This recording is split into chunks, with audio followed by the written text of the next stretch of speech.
بسم اللہ الرحمن الرحیم۔ السلام علیکم۔ کل ہم نے دیکھا صراط الذین انعمت علیہم، اور آج اس کا دوسرا پارٹ ہم دیکھیں گے غیر المغضوب علیہم ولا الضالین۔ اب یہاں سورہ فاتحہ مکمل ہو گئی۔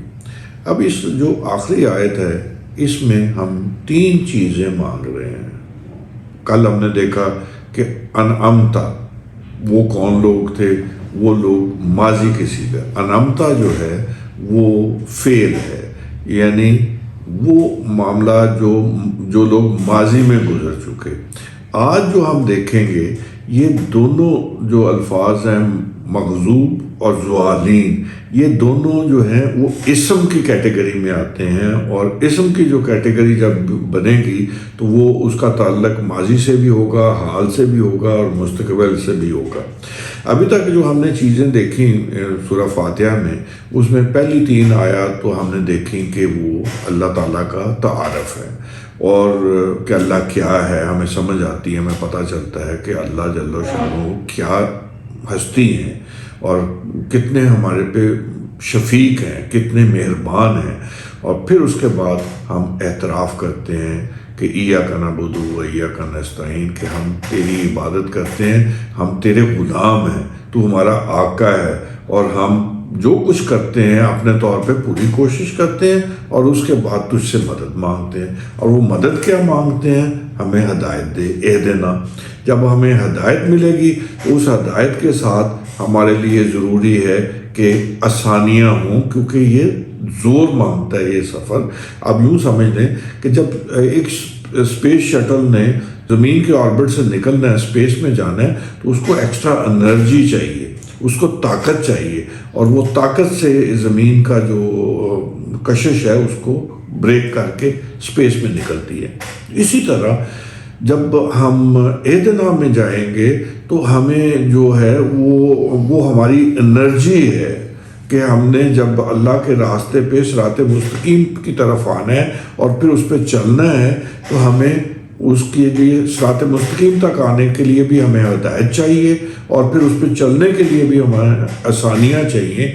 اور یہ اہدنا اور انعمتا جو ہے یہ ہمارے لیے وہ انرجی ہے جو ہمیں نفس اور خواہشات کی پیروی سے بچانے کے لیے ہماری مدد کرتی ہے اور ہمیں آگے لے کے چلتی ہے۔ اب ہم دیکھتے ہیں کہ غیر المغضوب ولا الضالین کا کیا مطلب ہے۔ مغضوب کون لوگ ہیں؟ ہم جانتے ہیں عام طور پہ یہی اس کا ترجمہ ہوا ہے کہ جن پر غصہ کیا گیا، جن پر غضب ہوا اللہ تعالیٰ کا۔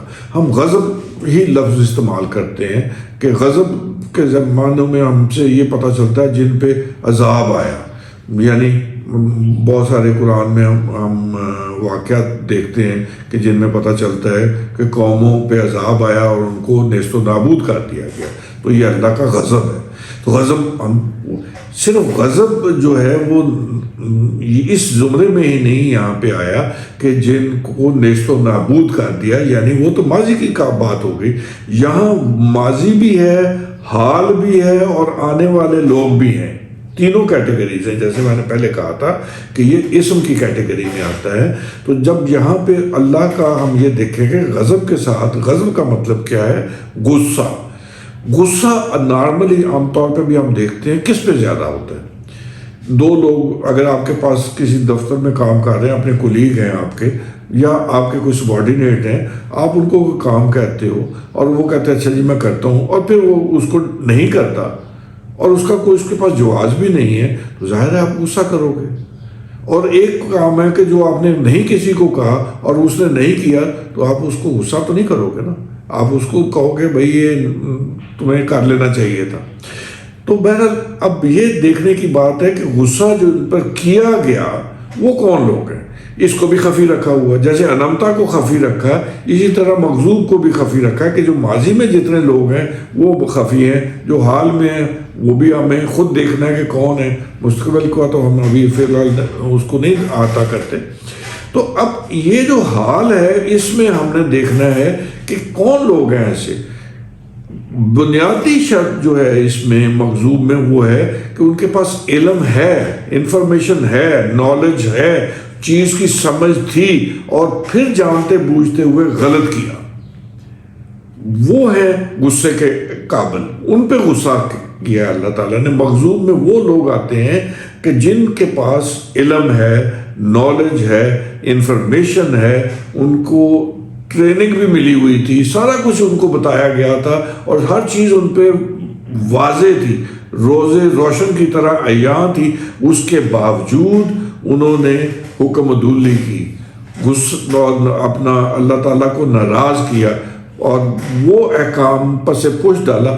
ہم عام طور پہ ہمارے جو جتنی بھی شرح ہیں اس میں اس مغضوب میں ہم لیتے ہیں، پاسٹ کے صیغے میں جب دیکھتے ہیں تو یہودیوں کو لیتے ہیں، قرآن میں ان کا تذکرہ بھی ہے۔ لفظ علماء جو ہے پہلی دفعہ قرآن نے استعمال کیا تو وہ یہود کے لیے کیا، ہمارے مسلمانوں کے لیے علماء کا لفظ نہیں ہے یوز ہوا قرآن میں۔ بہرحال جو علماء تھے وہ تو عالم تھے، وہ جانتے تھے اور ان کو علم تھا، اور اس علم ہونے کے باوجود وہ چھپاتے تھے، اور قرآن کے بارے میں بہت ساری جو چیزیں ہیں انہوں نے چھپائیں، تو لہٰذا ان کو ہم نے یہ کہا کہ جی وہ مغضوب کی کیٹیگری میں آتے ہیں۔ یہ ہماری انٹرپریٹیشن ہے، اللہ تعالیٰ نے اس کو واضح نہیں کیا، صرف مثالیں دی ہیں، سمجھایا ہے، بتایا ہے، اور پھر اس کا نتیجہ اخذ کرنا ہم پہ چھوڑ دیا۔ تو بہرحال وہ تو چلو ہو گئے، اب ہمیں دیکھنا یہ ہے کیا ہم مغضوب کے زمرے میں آتے ہیں؟ کیا ہمارے معاملات جو ہیں وہ تو اللہ نہ کرے خدا نہ خواستہ ایسے نہیں کہ جو اللہ تعالیٰ کی ناراضگی کا سبب بن سکتے ہوں؟ اس پہ غور کرنے کی ضرورت ہے، اس کو دیکھنے کی ضرورت ہے، اس پہ تدبر کرنے کی ضرورت ہے۔ جب ہم اس پہ غور کریں گے، تدبر کریں گے، تو پہلے سب سے ہم یہ دیکھیں گے کہ علم کے باوجود اگر ہم سے غلطیاں سرزد ہو رہی ہیں، جو کہ یقیناً ہو رہی ہیں، میں آپ کو بڑے وثوق سے یہ بات کہہ سکتا ہوں کہ ہم جانتے بوجھتے ہوئے بھی بہت ساری چیزیں جو ہیں ہمارے اندر غلط العام ہیں، جھوٹ ہم بولتے ہیں، غیبت ہم کرتے ہیں۔ میں دو چھوٹی سی باتیں کر دیتا ہوں، الا ماشاء اللہ، اور ہم اس کو برائی نہیں سمجھتے، اس لیے کہ سوسائٹی کی وہ نارمز بن گئی ہیں، ٹیبوز بن گئے ہیں۔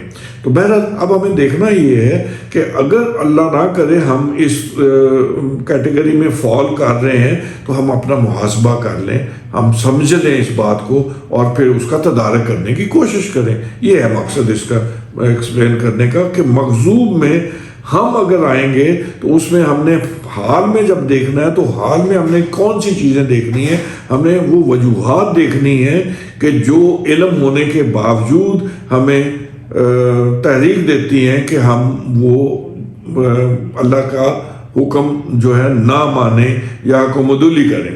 اس میں ایک تو بہت بڑی چیز آ جاتی ہے، مستی ہے، او یار خیر ہے دیکھا جائے گا، کوئی ایسی بات نہیں ہے۔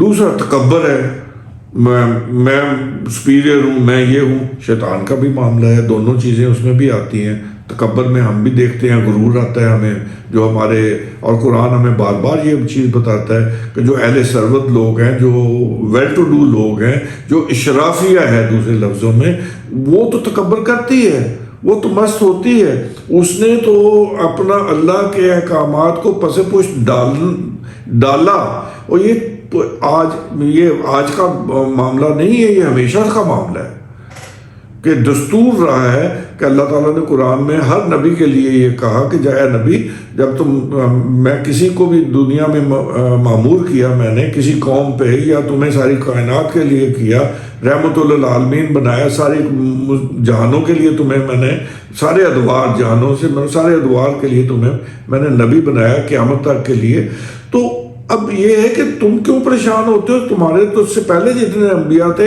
یہ اشرافیہ تو اس کو بھی جھٹلا چکی۔ تو دیکھنا ہمیں یہ ہے کہ کیا آج کے دور کی اشرافیہ وہی کام تو نہیں کر رہی جو پہلے ادوار کی اشرافیہ کیا کرتی تھی؟ تو اب اس میں یہ میں آپ سب پہ چھوڑ دیتا ہوں کہ ہم سب اپنا اپنا محاسبہ خود کریں، ہمیں کسی کی طرف پوائنٹ آؤٹ کرنے کی ضرورت نہیں، لیکن یہ میں ایک بتائی جنرل کانسیپٹ کے حوالے سے کہ اشرافیہ کا کانسیپٹ کیا ہے۔ اب مستی ہو گئی، تکبر ہو گیا، بے یقینی ہو گئی، ہمیں ایک وجہ یہ بھی بنتی ہے کہ ہم اللہ کی حکم عدولی کرتے ہیں کہ جی ہمیں یقین نہیں ہے، ہمارے ہاں ایمان کیسا ہے؟ یہاں سے اوپر ہے، نیچے اندر جاتا ہی نہیں ہے، جذب ہوتا ہی نہیں ہے۔ ہم روزے قیامت کو مالک یوم الدین کی جو بات اللہ نے کی ہمیں، کتنے لوگ ہیں جو ہم مانتے ہیں اس کو؟ کتنے لوگ؟ اگر ہم اس کو مانیں اور اس کو سمجھ لیں تو ہم صرف جلوت میں نہیں، خلوت میں بھی اس کی مانیں اور اس کے احکامات، اس کی حکمت نہ کریں۔ ہم اگر جلوت میں یعنی معاشرے میں لوگوں میں بیٹھ کے اگر اس کے احکامات مانتے ہیں، یہ غلط کام نہیں کرتے، تو اس کا مطلب یہ نہیں کہ ہم اللہ کی مان رہے ہیں، ہم تو ان لوگوں سے ڈر رہے ہیں کہ جن کی موجودگی میں ہم غلط کام نہیں کرتے۔ وہ ہمارا ماتحت بھی ہو سکتا ہے، ہمارا سپیریئر بھی ہو سکتا ہے، ہمارا کلیگ بھی ہو سکتا ہے، دوست بھی ہو سکتا ہے، عزیز بھی ہو سکتا ہے، رشتہ دار بھی ہو سکتا ہے، بے شمار لوگ ہیں، سارے اس میں کیٹیگریز میں شامل ہو جاتے ہیں۔ تو ہم ان سے ڈرتے ہیں، اللہ سے تو نہیں ڈرتے۔ پھر اس کا مطلب ہے کہ اگر ہم علیحدگی میں، اکیلے پن میں، خلوت میں ہم اس سے اگر نہیں ڈرتے تو اس کا مطلب ہے وہ جو پہلا والا ڈر تھا وہ تو عارضی ہے نا۔ پھر اللہ ہمیں ہدایت دے۔ اور پھر جو ایک اس سلسلے میں سب سے آخر میں ایک بات میں کہوں گا کہ لالچ آتا ہے۔ بہت ساری چیزیں ایسی ہیں کہ میں دنیاوی فائدے کے لیے، تھوڑے سے فائدے کے لیے میں کہتا ہوں کہ یار کوئی بات نہیں، اس کے اللہ کے کام کو ہم پس پشت ڈال دیتے ہیں، پھر بعد میں دیکھی جائے گی اور میں معافی مانگ لوں گا، میں یہ کر لوں گا۔ اب یہ ساری چیزیں جو ہیں ہمیں کیا بتاتی ہیں؟ پک اینڈ چوز، کہ میٹھا میٹھا ہاپ ہاپ، کوڑا کوڑا تو۔ اب جو چیز مجھے سوٹ کی میں نے ایکسیپٹ کر لی، اللہ کا حکم ہے میں مان رہا ہوں، اور جو چیز سوٹ نہیں کی وہ میں نے ڈیفر کر دی، کوئی بات نہیں، میں بعد میں معافی مانگ لوں گا، اللہ معاف کرنے والا ہے۔ اور ویسے بھی کلمہ گو جو لوگ ہیں ان کے لیے تو جہنم کی آگ جو ہے وہ ہے ہی نہیں، وہ جنتی ہیں، کیٹیگری ہیں۔ میں اور نہیں تو میں عمرہ کر لوں گا، حج کر لوں گا، پھر سارے گناہ بخشوا دوں گا، تو خیر ہے، مطلب یہ وقت نکل جائے گا۔ اب یہ ساری چیزیں جو ہیں، یہ جو ٹیبوز بنا رہی ہیں، ان میں کیا چیزیں ہیں جو ہمیں اللہ کے غضب کی طرف لے کے جانے والی ہیں؟ وہ ہماری نارمز ہیں، وہ ہمارے کسٹمز ہیں، وہ ہمارا فیشن ہے، وہ ہمارے پیئرز کا پریشر بھی ہوتا ہے، اور پھر وہ سوشل ایکسیپٹیبلٹی سب سے بڑا فیکٹر ہے کہ ہماری سوشل کی ایکسیپٹیبلٹی ہے کہ کوئی مسئلہ ہی نہیں ہے جی، یہ سب ٹھیک ہے۔ اب پرانے زمانے میں کیا کہتے تھے؟ ہم نے باپ دادا کو یہی کرتے دیکھا تو ہم بھی یہی کر رہے ہیں، اور کیا کر رہے ہیں کہ باپ دادا کو یہ کرتے دیکھا تھا، یہ ریچول انہوں نے کیا، ہم بھی کر رہے ہیں۔ اب ریچولز کے پیچھے جائیں گے تو ہمارا جو انڈین کلچر ہے اس میں تو ہندوازم میں کیا ہے؟ ریچولز ہی ہیں نا، تو ہم بھی ریچولز پہ چل پڑے، ہم نے یہ کرنا ہے، ہم نے وہ کرنا ہے، ہم نے یہ قدم اٹھانا ہے، ہم نے وہ قدم کرنا۔ ایک نے اٹھایا، دوسرے نے اس کے مقابلے میں کہا میں پیچھے کیوں رہوں، میں بھی یہی کروں گا، تو یہ سلسلہ شروع ہو گیا۔ تو ہمیں اس کا احساس کرنا ہے، ہمیں سمجھنا ہے کہ یہ چیز ہمیں کس طرف لے کے جا رہی ہے۔ اور دوسری جو آخری بات جو ہے اس میں، وہ ضالین کون ہوتے ہیں؟ جو گمراہ ہیں، جو بھٹکے ہوئے ہیں۔ اور گمراہ اور بھٹکے ہوئے لوگ کون ہوتے ہیں؟ جن کے پاس علم نہیں ہوتا، وہ علم کے بغیر ایک کام کو کیے چلے جا رہے ہوتے ہیں صحیح سمجھتے ہوئے، کیونکہ ان کے نزدیک وہ صحیح اور سچ اور کا جو کرائیٹیریا ہے وہ یہ ہے کہ جی ہم نے لوگوں کو اسی طرح کرتے دیکھا، اپنے علماء کو اسی طرح کرتے دیکھا، اپنے باپ دادا کو اسی طرح کرتے دیکھا، ہم نے یہ کسٹم میں، ہم نے آج کی بات نہیں ہے، 100 سال ہو گئے ہیں، 200 سال ہو گئے ہیں، 500 سال ہو گئے ہیں، یہ ایسے ہوتا چلا جا رہا ہے تو ہم بھی کر رہے ہیں، تو یہ ٹھیک ہی ہے نا، تو کر رہے ہیں۔ قرآن کہتا ہے نہیں، سمجھو، غور کرو، تدبر کرو اور دیکھو، علم حاصل کرو، اور پھر اس کو پرکھو اور دیکھو کہ جی ضروری نہیں ہے جو تمہارے باپ دادا کر رہے ہیں یا جو دوسرے تمہارے پیئرز کر رہے ہیں وہ تم بھی اس کو کرو تو وہ صحیح بھی ہو، کر تو تم رہے ہو، صحیح سمجھ کے کر رہے ہو۔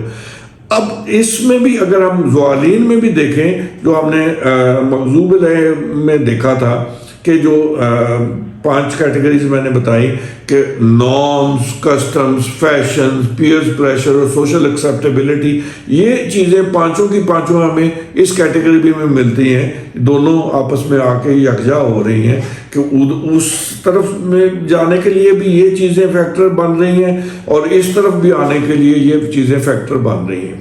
تو ہمیں محاسبہ کرنے کی ضرورت ہے، ہمیں سوچنے سمجھنے کی ضرورت ہے۔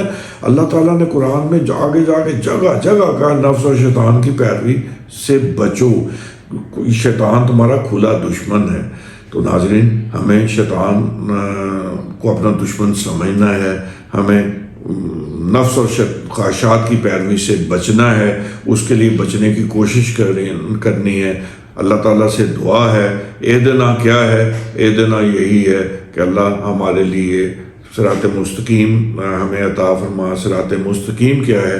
نفس اور خواہشات کی پیروی سے بچنے کا نام ہے، اللہ کی رضا کا نام ہے، اور اس رضا کے ساتھ، اس دعا کے ساتھ اللہ سے ہم مدد مانگتے ہیں کہ اللہ ہماری مدد کر دے اور ہمارے لیے اس راستے پہ چلنا آسان کر دے، جس طرح تو نے پہلے لوگوں سے پہ کیا تھا، اور ہمیں سمجھ بھی دے دے۔ اگر ہم گمراہ ہیں تو ہمیں علم عطا کر دے، اور اگر ہم علم جان ہوتے ہوئے بھی بھٹکے ہوئے ہیں، گمراہی میں ہیں، غلط کام کر رہے ہیں، تیرا غصے کو انوائٹ کر رہے ہیں، تو اللہ تو کریم ہے، رحیم ہے، ہمیں معاف کر دے، اور ہمیں ہمارے علم کو اور عمل کو ہمیں اکٹھا کرنے کی توفیق دے۔ اور یہ تب بھی ہوگا جب ہم اس کے لیے خود کوشش کرنا شروع کریں گے۔ جب ہم کوشش کریں گے، اس سمت ایک قدم اٹھائیں گے، تو یقین رکھیں اللہ بہت شفیق ہے، اللہ رحمان ہے، اور اس کی رحمانیت جو ہے، میں نے پہلے بھی کہا تھا کہ 70 ماہوں جتنا وہ پیار کرتا ہے۔ ایک دفعہ اللہ کے پاس اس کے قدموں میں سر رکھ کے گڑگڑا کے تو دیکھیں، معافی تو مانگیں، اور معافی مانگیں دل سے۔ وہ جانتا ہے، وہ دلوں کے راز بھی جانتا ہے، ہر کس بات جانتا ہے، اس سے کوئی چیز چھپی ہوئی نہیں ہے، خواہ ہم جتنا بھی چھپا کے کریں اس سے نہیں کچھ بھی چھپا ہوا، تو وہ ہمیں جانتا ہے۔ اس دل کو صاف کریں اور اس سے مانگیں، اللہ تعالیٰ دینے والا ہے، اللہ دیتا ہے، اور وہ دے کے احسان بھی نہیں جتلاتا۔ ناظرین اللہ تعالیٰ ہم سب کے لیے آسانیاں کرے، اور ہم میں بھی چاہیے کہ ہم دوسروں کے لیے بھی آسانیاں پیدا کریں۔ ہم اب آسانیاں مانگتے ہیں، آسانیاں اللہ ہمیں سمیٹنے کی توفیق دے اور آسانیاں بانٹنے کی توفیق دے۔ شکریہ۔